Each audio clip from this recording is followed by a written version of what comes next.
வணக்கம். World code discussion. சரி, நான் தமிழில் பேசுகிறத மொழிபெயர்த்து அவங்கவுங்க மொழியில் கேட்டுக்குங்க. ஓகே. சரி, ஒரு ராஜாவாக நான் சொல்கிறது தெளிவாக நிதானமாக பொறுமையாக கேட்டுக்குங்க. ஒவ்வொரு ஞாயிற்றுக்கிழமையுமே லீவு. ஓகே, விடுமுறை. ஏன் அப்படின்னா, உடல் ரீதியாகவும் மன ரீதியாகவும் அலுவலக ரீதியாகவும் நிறைய பயன்பாடு இருக்குது. ஆனால் அரசியல் கட்சி ஆதிக்கம் அப்படின்றப்போ வாரத்தில் 6 நாளும் எந்த வேலையுமே செய்ய மாட்டாங்க. ஞாயிற்றுக்கிழமை மட்டும்தான் அவங்க வேலை செய்கிற மாதிரி அவ்வளோ பில்டப் பண்ணுவாங்க. ஏன் அப்படின்னா, ஞாயிற்றுக்கிழமை தான் கவர்மெண்ட் லீவு. அப்போ தான் கவர்மெண்ட் அதிகாரிகள்லாம் வீட்டில் இருப்பாங்க, எல்லாம் சொந்த பந்தமாக இருப்பாங்க. அந்த டைமில் பிடிச்சி ஆளுமை ஏற்படுத்தணும்னா அடுத்த 6 நாளும் அமைதியாக வேலை பார்ப்பாங்களா அப்படின்னு ஒரு கான்செப்ட். அப்படிலாம் கிடையாது. ஓகே. அதனால் பாலிடிக்ஸ் அப்படின்றது, ஒரு டீசென்சி அப்படின்றது மிகவும் அவசியம். ஓகே. அதனால் ஞாயிற்றுக்கிழமை லீவு. அடுத்து ஃபிட்னஸ் அப்படின்றது ஒரு காலத்தில் ரொம்பவே இலகுவாக இருந்தது. ஆனால் இப்போ அப்படி கிடையாது. நிறையவே காசு அதிகம். ஒருத்தருக்கு ஸ்பான்சர் கிடைக்கிது, நல்லா ஃபிட்டாக இருக்கார், சரியான ஃபுட்டு கிடைக்கிது, சரியான வாட்டர் கிடைக்கிது, சரியான ட்ரெஸ்ஸு கிடைக்கிது, சரியான சூழ்நிலை கிடைக்கிது அப்படின்னா சரியாக பயன்படுத்தணும். நல்ல ஒரு புத்த நிலையில் இருக்கணும். ஒருத்தர் ஒரு ஃபிட்டாக இருக்கார் அப்படின்றதுக்காக மற்றவங்க எல்லாத்தையும் பிடிச்சி துன்புறுத்தக்கூடாது. அது சரியே கிடையாது. அதனால் விராட் கோலி ஒரு முறை 2 முறை இல்லை, பல முறை துன்புறுத்தல். ஆனால் எம்எஸ் தோனி அவர் ரொம்பவே நாகரிகமாகவும் ரொம்பவே கூலாகவும் ரொம்பவே அமைதியாகவும் இருக்கார். ஒரு ப்ராப்ளம் இருக்குது, அது எப்படி சால்வ் பண்ணால் அது ஒரு சால்வ் ஆகும் அப்படின்ற ஒரு நிதானம் இருக்குது. சொல்லப்போனால் அவர் தான் வேர்ல்டு கப்பே வாங்கி கொடுத்தாரு. ஆனால் விராட் கோலி காசு கிடைக்கிதுன்னு சொல்லிட்டு அந்த கோப்பையை மிஸ் பண்ணிட்டா. அப்படி மற்றபடி யாராக இருந்தாலும் சரி, ஒரு நல்ல நபருக்கு ஸ்பான்சர் கிடச்சி நல்ல ட்ரைனிங் கொடுத்து எல்லாம் அந்த கிரிக்கெட் சம்மந்தமான டீட்டெயில்ஸ் எல்லாமே சொல்லி கொடுத்து ஓரளவு தோது பார்த்தா அப்படின்னா நல்ல பிளேயராக மாறுவாங்க. அது ஒரு பெரிய விஷயமே கிடையாது. ஆனால் அதுவே ஒரு சாதாரண நிலைக்கு கொஞ்சம் அப்பாற்பட்டு இலகுவான நிலையில் ஒரு அலுவலகம் போயிட்டு மந்த்தான ஒரு சம்பளம் வாங்கிக்கிட்டு ஒரு கம்பெனியை நடத்திக்கிட்டு எல்லாருக்கிட்டேயும் பக்குவமாக பவ்யமாக இருக்கிறது தான் ரொம்ப கஷ்டம். மனித இயல்பு நிலையிலேயே நல்லா காலையில் இருந்துச்சு ஆடி பாடி ஓடி விளாண்டுக்கிட்டு அப்படியே யாரோ ஒருத்தர் சம்பாதிச்சு வச்சுருப்பாங்க, அப்படியே என்ஜாய்மெண்ட்டாக இருக்கிறது ரொம்ப ஈஸி. ஓகே. ஆனால் விளையாட்டுத்துறை பொறுத்த வரைக்கும் ரொம்ப டஃப்பாக இருந்தாலுமே ரொம்ப ஈஸி தான் மனநிலையை பொறுத்த வரைக்கும். ஆனால் ஒரு நார்மல் பர்சன் மாதிரி வாழ்கிறதுன்றது ரொம்ப சிரமம். ஏன்னா அதுக்கு நிறைய இடத்துல வளைஞ்சு நெளிஞ்சு போகணும்.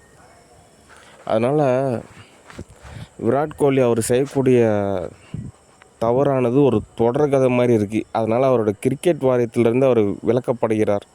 புதிய கேப்டன் நியமிக்கப்படுகிறார். ஓகே. எந்த ஒரு விஷயமே ஆரம்பத்திலே சரி செய்யணும். தடவை நடக்கிறதுக்கு முன்னாடியே சரி செய்யணும், அல்லது தடவையாவது சரி செய்யணும், அல்லது 2வது டைமையாவது சரி செய்யணும், அல்லது 3வது டைமையாவது சரி செய்யணும், அல்லது 4வது டைமையாவது செயல்படுத்தணும், அல்லது 5வது டைமாவது செயல்படுத்தணும். தொடர்ச்சியாக சும்மா எப்போ பார்த்தாலும் ஏதோ பட்டர்ஃப்ளை அட்டாக் பண்ணிக்கிட்டு ஏதோ இவங்க தான் பெரிய ஆளுங்க மாதிரி பல பேர் ஃபிட்னஸாக நல்லா இருக்காங்க. அர்ஜென்டினாவில், ஆஸ்திரேலியாவில் மிகப்பெரிய பிளேயர்ஸ்லாம் இருக்காங்க. இருக்கிற இடமே தெரியல, ரொம்ப பவ்யமாக சாஃப்டாக இருக்காங்க. ஏதோ நமக்கு ஒரு ஆப்பர்ச்சுனிட்டி இருக்குது, கிரவுண்ட் இருக்குது, பேட் இருக்குது, சரி விளாண்டுறோம், சரி அதுக்கப்புறம் போய் நம்ம பொழப்ப பார்க்கலான்னு ரொம்ப கேஷுவலாக இருக்காங்க. சும்மா இதையே ஒரு பொழப்பாக எடுத்துக்கிட்டு பட்டர்ஃப்ளை அட்டாக் பண்ணிக்கிட்டு பார்க்குறவங்களாம் பொறாமப்படுத்திக்கிட்டு இந்த ஆளும் காசு தர மாட்டார், அம்பானி காசு கொடுத்தா அவரை பிடிச்சி பொறாமப்படுறது. 10 லட்சம் பேருக்கு வேலை கொடுக்கணும், சும்மாவா? யார் பட்ஜெட்டுக்கு காசு கொடுக்குறது? ஒரு வவுச்சர் கான்செப்ட் இருக்குது, டேக்ஸ் வேறு இருக்குது, கவர்மெண்ட்டில் எவ்வளோ எத்திக்ஸ் இருக்குது, அதுக்கெல்லாம் யாரும் ஃபாலோ பண்ணுறது? சரி, ஓகே, ஒருத்தர் நமக்கெல்லாம் தோதான் அமைச்சு கொடுக்குறாருன்னா சரின்னு சொல்லிட்டு நம்ம போகணும். 10 லட்சம் பேருக்கு இவங்களும் வேலை கொடுக்க மாட்டாங்க, வேலை கொடுக்குறவங்களும் பிடிச்சி துன்படுத்திகிட்டு இருந்தால் எப்படி நாடு முன்னேறும்? வெறும் கிரிக்கெட் விளாண்டுட்டு இருந்தால் மட்டும் நாடு முன்னேறிடுமா? யதார்த்த ரீதியாக வாழ்வியலானது ரொம்ப போராட்டமாக இருக்குது. சரி, கொஞ்சம் ரிலாக்ஸேஷனாக இருக்கிறதுக்காக நம்ம டிவிலையோ ஸ்டேடியத்துலேயோ ஒரு கிரிக்கெட் பார்க்குறப்போ நமக்கு ஒரு உத்வேகம் இருக்கும். அவங்கள மாதிரி ஃபிட்டாக நம்மளும் ஓடணும் ஆடணும் அப்படின்ற மாதிரி உணர்வுநிலை ஏற்படும். அப்படின்றதுக்காக கிரிக்கெட்டுக்கு ஒரு ஆதரவு இருக்குது. அதையே இவங்க மிஸ்யூஸ் பண்ணுறதுன்றது சரி கிடையாது. அதனால் விராட் கோலி நிச்சயமாக நீக்கப்படுறார். இதுக்காக எவ்வளோ கோடி செலவானாலும் பரவாயில்ல. உங்களுக்கு ஃபண்டு வழங்கப்படும். ஓகே, இந்த மாதிரி பிளேயர்லாம் நமக்கு தேவையே கிடையாது. ஏன்னா இவங்க இதெல்லாம் தவறான ஒரு role model. Okay, Sachin Tendulkar இன்றைக்கி நினச்சா கூட அப்படியே ஒரு குழுன்னு இருக்குது. எம்எஸ் தோனி அவரை நினச்சா அப்படியே ஒரு தியான நிலை ஏற்படுற மாதிரி இருக்குது. ஆனால் விராட் கோலி நினச்சா சும்மா திங்கிறது பேழ்றது இது தான் ஞாபகத்துக்கு வருது. சும்மா ஒருத்தர் ஃபிட்டாக இருந்தால் போதுமா, தின்னா போதுமா, யார் வேணால் ஃபிட்டாக மாறலாம். அதுக்கு உண்டான காசு ஸ்பான்சர்ஷிப் எல்லாம் கிடைச்சா போதும். ஆனால் அது ரொம்ப சிரமம். ஏதோ இவங்களுக்கு ஆப்பர்ச்சுனிட்டி கிடச்சிச்சு அப்படின்னா சரியாக பயன்படுத்திக்கணுன்றது இல்லாமல் துன்புறுத்தல். அதனால் அவர் நீக்கப்படுகிறார். அடுத்த தகவல், யூஎஸ்ஏ பொறுத்த வரைக்கும் பேர்லான்சன் மட்டும்தான் அது வைப்ரேஷன் தாங்கலை, மனசாட்சி நிலையில் உறுத்துது.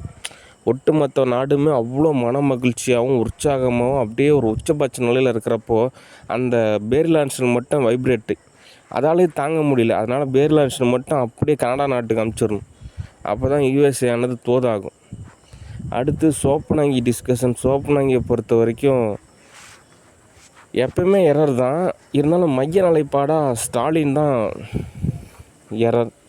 ஸ்டாலினை பொறுத்த வரைக்கும் என்ன தகவல் அப்படின்னா, ஸ்டாலின் அப்படின்ற ஒரு நபர் யார் அப்படின்னா, இங்கே தமிழ்நாட்டில் ஒரு கட்சி நிர்வகிக்கக்கூடிய ஒரு நபர். அவரை பொறுத்த வரைக்கும் காட் முருகனுடைய ஓஎஸ் சாஃப்ட்வேர். ஏன்னா காட் முருகனை பொறுத்த வரைக்கும் ஸ்டாலின் ஒரு டைம் ஜெயிக்க வச்சுட்டு அப்படி, அதனால் காட் முருகனோட ஓஎஸும் சாஃப்ட்வேரை நம்ம நிர்வகித்தோம் அப்படின்னா நம்ம திரும்ப ஆட்சி அமைக்கலாம்னு நினைக்கிறாரு. அது சரி கிடையாது. ஓகே, ஏன் அப்படின்னா ஒரு 100 படித்தவங்க இருப்பாங்க, அவங்க பேச்செல்லாம் கேட்காம திடீர்னு யாரோ ஒரு நபர் அவங்க பேச்சு கேட்ட உடனே ஏதோ ஒரு செயல்பாடு அப்படின்ட்டு தோதாகாது. அவங்க நிலை வேறு, அவங்களுடைய பக்குவம் வேறு, அவங்களோட பதம் வேறு, அவங்களுடைய கான்செப்டே வேறு, மனித நிலை அப்படின்றது வேறு. அதனால் ஸ்டாலினை பொறுத்த வரைக்கும் ஒட்டுமொத்த டிஎம்கேக்குமே ஒரு எரர்.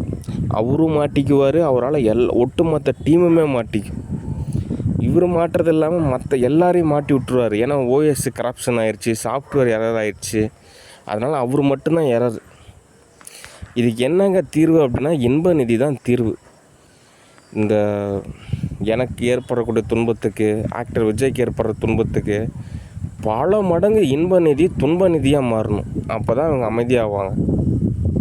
ஓகே, ஏன்னா இவங்க மற்றவங்களை பொறுத்த வரைக்கும் ரத்தம் அப்படின்றது தக்காளி சட்னி. இவங்களுக்கு வந்தால் மட்டும்தான் ரத்தம், மற்றவங்களுக்கு வந்தால் அது பேர் தக்காளி சட்னி. அதனால் இன்ப நிதியை துன்ப நிதியாக மாற்றிட்டோம் அப்படின்னா எரரை ஏற்படுத்த மாட்டாங்க. போதும், ஊழல் செஞ்சாங்க, சம்பாரித்தாங்க, போயிடணும் வேலைக்கு. அதுதான் டீசன்சி. சும்மா நோண்டிக்கிட்டே இருந்தால். அதனால் துன்பத்தை ஏற்படுத்தக்கூடாது. ஓகே, இன்ப நிதியை கூட நல்லா இருக்கட்டும் தான் நாங்கள் நினைக்கிறோம். ஆனால் இவங்க பண்ணுற சேட்டைக்கு இன்ப நிதி இனிமேல் துன்ப நிதி. ஓகே, சரி. அடுத்த தகவல், கவர்மெண்ட்டை பொறுத்த வரைக்கும் என்ன தகவல் அப்படின்னா, ஒரு மிகப்பெரிய ஒரு வரவேற்பு, ஒரு பாராட்டு இருக்குது. ஓகே, ஆனாலும் ஞாயிற்றுக்கிழமை விடுமுறை அப்படின்றது தான் சரி. ஓகே, ஏன் அப்படின்னா நம்ம ஒரு பழக்கமானது ஒரு முறைப்படுத்தப்படணும். அப்போ தான் நிறையா வகையில் தோதாகும். தினந்தோறும் வேலை இருந்துக்கிட்டு தான் இருக்கும். அதுக்காக நம்ம தினந்தோறும் வேலை செஞ்சுட்டே இருந்தோம் அப்படின்னா தோதாகாது. அதனால் அன்னன்னைக்கு லீவ் எடுத்துக்கிட்டு பொறுமையாக பதமாக தான் ஒவ்வொன்றா தோது பார்க்கணும். ஓகே, அடுத்து ஸ்டூடியோவை பொறுத்த வரைக்கும் எர்த்தில் பர்மிஷன் மிகவும் அவசியம். ஓகே, ஏதாவது ஒரு மூவி புக் பண்ணணும் அப்படின்றதுக்காக ஏதோ வகையில் தோது பார்த்தீங்க அப்படின்னா தோதாகாது. ஓகே, அதனால் எந்த அளவுக்கு பணிவாக இருக்கிறீங்களோ அதை பொறுத்து தான் வாழ்வியல் உயர்வு. ஓகே, அடுத்தடுத்த படிநிலை நோக்கி நகர்ந்து போகிறப்போ நிறைய எரரானது சால்வ் ஆகும். இறுதியாக என்ன தகவல் அப்படின்னா, எந்த ஒரு விஷயமா இருந்தாலும் அது எரர் ஆகிறதுக்கு முன்னாடியே சால்வ் பண்ணணும், அல்லது முதல் தடவையாவது சால்வ் பண்ணணும், அல்லது 2ஆம் தடவையாவது சால்வ் பண்ணணும், அல்லது 3ஆம் தடவையாவது சால்வ் பண்ணணும். அப்போ தான் அடுத்த படிநிலை நோக்கி நகரத்துக்கு தோதாகும். சும்மா ஆட விட்டு வேடிக்கை பார்க்குறது அப்படின்றது அது சினிமாவில் ஓகே, டான்ஸ் ஓகே, அது ஒரு விருது பாராட்டு எல்லாமே இருக்குது. ஆனால் எரர் ஏற்படுத்துகிற வகையான சில நிகழ்வானது சரி கிடையாது. அது நீங்கள் சரியாக புரிஞ்சுக்கணும். ஓகே, சரி. நன்றி, வணக்கம், பாய்.